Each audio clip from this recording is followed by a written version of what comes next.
ಅಬುಧಾಬಿಯ ಅದ್ದೂರಿ ಸಭಾಂಗಣದಲ್ಲಿ ಸುತ್ತಿಗೆಯ ಸದ್ದು ಮೊಳಗಿದೆ. ಇದು ಸಾಮಾನ್ಯ ಹರಾಜಲ್ಲ. ಇದು ಟಾಟಾ ಐಪಿಎಲ್ 2026ರ ಮಿನಿ ಹರಾಜು. ಕ್ರಿಕೆಟ್ನ ಅತಿ ಶ್ರೀಮಂತ ಲೀಗ್ನ ಭವಿಷ್ಯವನ್ನೇ ಬದಲಾಯಿಸಬಲ್ಲ ಹೈ ವೋಲ್ಟೇಜ್ ಡ್ರಾಮಾ ಇದು ಲೈವ್ ಆಗಿ ನಡೀತಿದೆ. ಈಗಾಗಲೇ ದೊಡ್ಡ ದೊಡ್ಡ ಸುದ್ದಿಗಳು ಸೃಷ್ಟಿಯಾಗಿವೆ. ಅದೃಷ್ಟದ ಬಾಗಿಲು ತೆರೆದಿದೆ. ಎಷ್ಟೋ ಕನಸುಗಳು ನನಸಾಗಿವೆ. ವಿಶ್ವದ ಅತ್ಯುತ್ತಮ ಪ್ರತಿಭೆಗಳಿಗಾಗಿ ತಂಡಗಳು ಮುಗಿಬೀಳ್ತಿವೆ. ವಾತಾವರಣದಲ್ಲಿ ಭಾರೀ ನಿರೀಕ್ಷೆ ಸೃಷ್ಟಿಯಾಗಿದೆ. ಆದರೆ ಈಗಾಗಲೇ ಇಬ್ಬರು ಎಲ್ಲರ ಗಮನ ಸೆಳೆದಿದ್ದಾರೆ. ಆಸ್ಟ್ರೇಲಿಯಾದ ಪವರ್ಹೌಸ್ ಆಲ್ರೌಂಡರ್ ಕ್ಯಾಮರೂನ್ ಗ್ರೀನ್ ದಾಖಲೆಯ ಮೊತ್ತಕ್ಕೆ ಹರಾಜಾಗಿದ್ದಾರೆ. ಇನ್ನೊಬ್ಬರು ಯಾರೂ ನಿರೀಕ್ಷಿಸದ ಹೀರೋ, ಬಾರಾಮುಲ್ಲಾದ ಅನ್ಕ್ಯಾಪ್ಡ್ ವೇಗದ ಬೌಲರ್ ಅಕಿಬ್ ನಬೀದಾರ್. ಒಂದೇ ಒಂದು ಕ್ಷಣದಲ್ಲಿ ಅವರ ಬದುಕೇ ಬದಲಾಗಿ ಹೋಯಿತು. ಈ ವರ್ಷವೂ ಐಪಿಎಲ್ ಹರಾಜು ಅಂತಾರಾಷ್ಟ್ರೀಯ ವೇದಿಕೆಯಲ್ಲೇ ನಡೆಯುತ್ತಿದೆ. ಇದು ಭಾರತದ ಈ ಕ್ರೀಡಾ ವಿದ್ಯಮಾನಕ್ಕೆ ಜಾಗತಿಕ ಮೆರುಗನ್ನು ತರುವ ಟ್ರೆಂಡ್ ಅನ್ನೇ ಮುಂದುವರಿಸಿದೆ. 369 ಆಟಗಾರರು ಹರಾಜಿಗೆ ಲಭ್ಯರಿರುವುದರಿಂದ ಪೈಪೋಟಿ ಭಾರೀ ಹೆಚ್ಚಿದೆ. ತಂಡಗಳು ಒಟ್ಟಾಗಿ 237 ಕೋಟಿ ರೂಪಾಯಿಗೂ ಹೆಚ್ಚು ಹಣವನ್ನು ಖರ್ಚು ಮಾಡಲು ಸಿದ್ಧವಾಗಿ ಬಂದಿವೆ. ಇದು ತೀವ್ರ ಬಿಡ್ಡಿಂಗ್ ವಾರ್ಗೆ ವೇದಿಕೆ ಸಿದ್ಧಪಡಿಸಿದೆ. ಆದರೆ ಈ ದೊಡ್ಡ ಮೊತ್ತದ ಹಿಂದಿನ ಕಾರಣವೇನು? ಹಾಗೂ ಈ ದೊಡ್ಡ ಬದಲಾವಣೆಗಳು ಮುಂದಿನ ಸೀಸನ್ ಮೇಲೆ ಹೇಗೆ ಪರಿಣಾಮ ಬೀರುತ್ತವೆ? ಕ್ಯಾಮರೂನ್ ಗ್ರೀನ್, ಆಸ್ಟ್ರೇಲಿಯಾದ ಆಲ್ರೌಂಡರ್, ಹರಾಜಿಗೆ 2 ಕೋಟಿ ರೂಪಾಯಿ ಗರಿಷ್ಠ ಮೂಲ ಬೆಲೆಯೊಂದಿಗೆ ಬಂದಿದ್ರು. ಆದ್ರೆ ಅವರಿಗೆ ಇದಕ್ಕಿಂತ ಜಾಸ್ತಿ ಬೆಲೆ ಸಿಗುತ್ತೆ ಅಂತ ಎಲ್ಲರಿಗೂ ಗೊತ್ತಿತ್ತು. ಹರಾಜಿಗೂ ಮುಂಚೆಯೇ ಅವರನ್ನ ಅತಿ ದುಬಾರಿ ಆಟಗಾರ ಅಂತ ಬಿಂಬಿಸಲಾಗಿತ್ತು. ಇವರು 20 ಕೋಟಿಗೂ ಅಧಿಕ ಬೆಲೆಗೆ ಹೋಗ್ಬೋದು ಅಂತಾನೂ ಅಂದಾಜಿಸಲಾಗಿತ್ತು.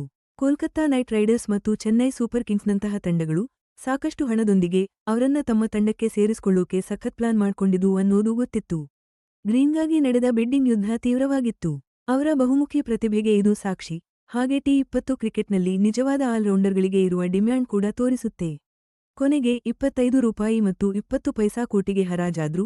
ಈ ಮೂಲಕ ಇವರು ಈ ಹರಾಜಿನ ಇಲ್ಲಿಯವರೆಗಿನ ಅತಿ ದುಬಾರಿ ಆಟಗಾರರಾಗಿ ಹೊರಹೊಮ್ಮಿದ್ರು. ಈ ದಾಖಲೆ ಬೆಲೆಗೆ ಪಡೆದದ್ದು ಅವರನ್ನ ಪಡೆದ ತಂಡದ ಸ್ಕ್ವಾಡ್ನ ಸಂಪೂರ್ಣವಾಗಿ ಬದಲಾಯಿಸುತ್ತೆ. ಬ್ಯಾಟಿಂಗ್ ಶಕ್ತಿ ಮತ್ತು ಮುಖ್ಯ ಬೌಲಿಂಗ್ ಆಯ್ಕೆಗಳನ್ನ ಒದಗಿಸುತ್ತೆ. ಇದು ತಂಡದ ಸ್ಪಷ್ಟ ಉದ್ದೇಶವನ್ನ ತೋರಿಸುತ್ತೆ.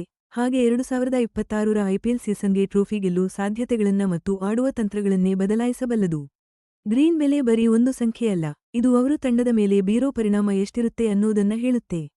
ಹಾಗೆ ಒಂದು ಗೇಮ್ ಚೇಂಜರ್ ಆಟಗಾರನ್ನ ಪಡೆಯೋಕೆ ತಂಡಗಳು ಎಷ್ಟರ ಮಟ್ಟಿಗೆ ಹೋಗ್ತವೆ ಅನ್ನೋದಕ್ಕೂ ಸಾಕ್ಷಿ. ಗ್ರೀನ್ ಅವರ ಬಿಡ್ ದಾಖಲೆ ಬರೆಯುತ್ತೆ ಅಂತ ಎಲ್ಲರೂ ಅಂದಾಜು ಮಾಡಿದ್ರು.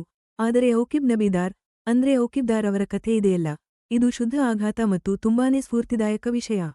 ಭಾರತ ತಂಡದ ಪರ ಇನ್ನೂ ಆಡದಿದ್ದರೂ ಬಾರಾಮುಲ್ಲಾದಂತಹ ಒಂದು ದೂರದ ಪ್ರದೇಶದಿಂದ ಬಂದ ದಾರ್ ಹರಾಜಿಗೆ ಬಂದಾಗ ಸಾಕಷ್ಟು ಜನರಿಗೆ ಅವರು ಅಷ್ಟಾಗಿ ಪರಿಚಿತರಿರಲಿಲ್ಲ.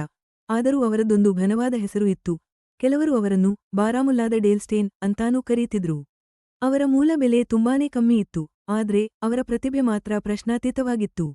ದೆಹಲಿ ಕ್ಯಾಪಿಟಲ್ಸ್ ಅವರ ಮೇಲೆ ಬಿಡ್ ಮಾಡಿದಾಗ ಬಿಡ್ಡುಗಳು ಕ್ಷಣಕ್ಷಣಕ್ಕೂ ಏರಿಕೆಯಾಗುತ್ತಾ ಹೋಗೋದನ್ನ ನೋಡಿ ಕ್ರಿಕೆಟ್ ಜಗತ್ತೇ ಬೆರಗಾಯಿತು. ಕೊನೆಗೆ ದಾರ್ ಅವರ ಬೆಲೆ ಎಷ್ಟಕ್ಕೆ ನಿಂತಿತು ಗೊತ್ತಾ? ಬರೋಬ್ಬರಿ 8.40 ಕೋಟಿ ರೂಪಾಯಿ. ಇದು ಬರೀ ಒಂದು ದೊಡ್ಡ ಖರೀದಿ ಆಗಿರಲಿಲ್ಲ, ಇದೊಂದು ಭೂಕಂಪದಂತಹ ಘಟನೆ ಆಗಿತ್ತು. ದಾರ್ ಈ ಹರಾಜಿನಲ್ಲಿ ಅತ್ಯಂತ ದುಬಾರಿ ಭಾರತೀಯ ಆಟಗಾರನಾದ್ರು. ಮತ್ತು ಅವರ ಬೆಲೆ ಅಕ್ಷರಶಃ ಆಕಾಶಕ್ಕೆ ಮುಟ್ಟಿತ್ತು. ಅವರ ಮೂಲ ಬೆಲೆಗಿಂತ ಬರೋಬ್ಬರಿ 2700% ಜಾಸ್ತಿ. ಇದು ಅವರ ಅಪ್ಪಟ ವೇಗದ ಬೌಲಿಂಗ್ ಸಾಮರ್ಥ್ಯಕ್ಕೆ ಸಿಕ್ಕಿದ ಗೌರವ ಮತ್ತು ಸಾಂಪ್ರದಾಯಿಕ ಕ್ರಿಕೆಟ್ ಕೇಂದ್ರಗಳನ್ನು ಮೀರಿ ನೋಡುವ ಸ್ಕೌಟ್ಗಳ ತೀಕ್ಷ್ಣ ಕಣ್ಣಿಗೆ ಸಿಕ್ಕಿದ ಬೆಲೆ. ಬಾರಾಮುಲ್ಲಾದಿಂದ ಐಪಿಎಲ್ ಕೋಟ್ಯಾಧಿಪತಿಯಾಗುವವರೆಗಿನ ದಾರ್ ಅವರ ಪ್ರಯಾಣ, ಇದು ಲಕ್ಷಾಂತರ ಜನರ ಮನ ಗೆಲ್ಲುವಂಥ ಮಾನವೀಯ ಕಥೆ. ಪ್ರತಿಭೆ ಎಲ್ಲೆಡೆಯಿಂದಲೂ ಹೊರಹೊಮ್ಮಬಹುದು ಮತ್ತು ನಿರೀಕ್ಷೆಗಳನ್ನು ಮೀರಿ ಬೆಳೆಯಬಹುದು ಅನ್ನೋದನ್ನ ಇದು ಸಾಬೀತುಪಡಿಸಿದೆ. ದೊಡ್ಡ ಮೊತ್ತಕ್ಕೆ ಒಬ್ಬೊಬ್ಬ ಆಟಗಾರರನ್ನೇ ಖರೀದಿ ಮಾಡ್ತಾರಲ್ಲ, ಆ ವಿಷಯ ಮೀರಿ ಈ ಹರಾಜು ಫ್ರಾಂಚೈಸಿಗಳಿಗೆ ಒಂದು ವ್ಯೂಹಾತ್ಮಕ ಆಟವಿದ್ದಂತೆ. ಕೋಲ್ಕತ್ತಾ ನೈಟ್ ರೈಡರ್ಸ್ ತಂಡ ಅತಿದೊಡ್ಡ ಪರ್ಸ್ ಅಂದ್ರೆ ಬರೋಬ್ಬರಿ 64.30 ಕೋಟಿ ರೂಪಾಯಿ ಜೊತೆ ಬಂದಿತ್ತು. ಮತ್ತೆ 13 ಆಟಗಾರರ ಸ್ಥಾನಗಳನ್ನ ತುಂಬಬೇಕಿತ್ತು. Andre Russell, Quinton de Kock, Venkatesh Iyer ಥರದ ದೊಡ್ಡ ಆಟಗಾರರನ್ನ ರಿಲೀಸ್ ಮಾಡೋಕೆ ಅವರು ನಿರ್ಧಾರ ಮಾಡಿದ್ದು ಟೀಮ್ನ ಸಂಪೂರ್ಣ ಮರುರೂಪಿಸೋಕೆ ಹೊರಟಿದ್ದಾರೆ ಅನ್ನೋದನ್ನ ತೋರಿಸ್ತಾ ಇತ್ತು. ಹಾಗಾಗಿ ಅವರ ಖರ್ಚು ಮಾಡುವ ರೀತಿ ಈಗ ಎಲ್ಲರ ಕಣ್ಣು.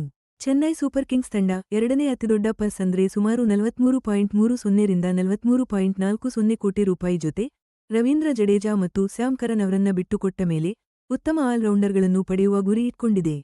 ಕ್ಯಾಮರೂನ್ ಗ್ರೀನ್ ಥರದ ಆಟಗಾರರಿಗೆ ಆಕ್ರಮಣಕಾರಿಯಾಗಿ ಬಿಡ್ ಮಾಡಿದ್ದು ಅವರ ವ್ಯೂಹಾತ್ಮಕ ಆದ್ಯತೆಗಳನ್ನ ಎತ್ತಿ ತೋರಿಸುತ್ತೆ.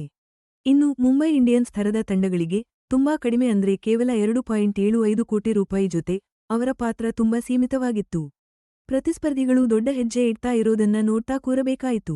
ಮತ್ತೊಂದು ಪ್ರಮುಖ ಖರೀದಿ ಅಂದ್ರೆ ರವಿ ಬಿಷ್ಣೋಯ್ 7.2 ಕೋಟಿ ರೂಪಾಯಿಗೆ ರಾಜಸ್ಥಾನ್ ರಾಯಲ್ಸ್ ತಂಡ ಸೇರಿಕೊಂಡ್ರು. ಅಧಿಕೃತ ಹರಾಜು ಬ್ರೀಫಿಂಗ್ನಲ್ಲೂ ಈ ಬಗ್ಗೆ ಗಮನ ಸೆಳೆಯಲಾಯಿತು. ಈ ತಂಡಗಳ ಡೈನಾಮಿಕ್ಸ್ ಅಂದ್ರೆ ಟೀಮ್ಗಳ ಒಟ್ಟಾರೆ ಖರ್ಚು ಮಾಡುವ ಸಾಮರ್ಥ್ಯ ಮತ್ತು ಅವರಿಗೆ ಬೇಕಾದ ಆಟಗಾರರ ಅಗತ್ಯಕ್ಕೆ ತಕ್ಕಂತೆ ಐಪಿಎಲ್ 2026ರ ಸ್ಪರ್ಧಾತ್ಮಕ ಚಿತ್ರಣವನ್ನ ಸಂಪೂರ್ಣವಾಗಿ ಬದಲಾಯಿಸ್ತಾ ಇವೆ. ಈ ಹರಾಜಿನ ಪರಿಣಾಮಗಳು ಅಂದ್ರೆ ಇದರ ಎಫೆಕ್ಟ್ಸ್ ಐಪಿಎಲ್ 2026 ಸೀಸನ್ ಪೂರ್ತಿ ಕಾಣಿಸುತ್ತೆ. ಕ್ಯಾಮರೂನ್ ಗ್ರೀನ್, ರವಿ ಬಿಷ್ಣೋಯ್ ಥರ ಆಟಗಾರರಿಗೆ ದೊಡ್ಡ ಮೊತ್ತದ ಹಣ ಸುರಿದಿರೋದ್ರಿಂದ ಅವರನ್ನ ಖರೀದಿ ಮಾಡಿದ ತಂಡಗಳು ತುಂಬಾ ಸ್ಟ್ರಾಂಗ್ ಆಗಿ ಬದಲಾಗಬಹುದು. ಇದು ಟೈಟಲ್ ಗೆಲ್ಲೋ ಚಾನ್ಸಸ್ ಅನ್ನು ಅವರ ಗೇಮ್ ಪ್ಲಾನ್ ಅನ್ನು ಕೂಡ ಚೇಂಜ್ ಮಾಡಬಹುದು. ಇನ್ನು ಕೆಕೆಆರ್ ಮತ್ತು ಸಿಎಸ್ಕೆ ತಂಡಗಳ ಖಜಾನೆ ತುಂಬಿರೋದ್ರಿಂದ ಅವರು ಯಾವ ರೀತಿ ಹಣ ಖರ್ಚು ಮಾಡ್ತಾರೆ ಅನ್ನೋದ್ರಿಂದ ಅವರು ಸೂಪರ್ ಟೀಮ್ ಆಗಿ ಹೊರಹೊಮ್ಮುತ್ತಾರಾ ಅಥವಾ ಮುಖ್ಯ ಆಟಗಾರರನ್ನ ಮಿಸ್ ಮಾಡ್ಕೊಳ್ತಾರಾ ಅನ್ನೋದು ಗೊತ್ತಾಗುತ್ತೆ. ಇದು ಪ್ಲೇಆಫ್ಸ್ ಮತ್ತು ಚಾಂಪಿಯನ್ಶಿಪ್ ಲೆಕ್ಕಾಚಾರಗಳ ಮೇಲೆ ನೇರವಾಗಿ ಪರಿಣಾಮ ಬೀರುತ್ತೆ. ಔಕಿಬ್ ದಾರ್ಗೆ ಸಿಕ್ಕಿರೋ 8.40 ಕೋಟಿ ರೂಪಾಯಿ ಡೀಲ್ ಒಂದು ಸ್ಪಷ್ಟ ಸಂದೇಶ ಕೊಡುತ್ತೆ.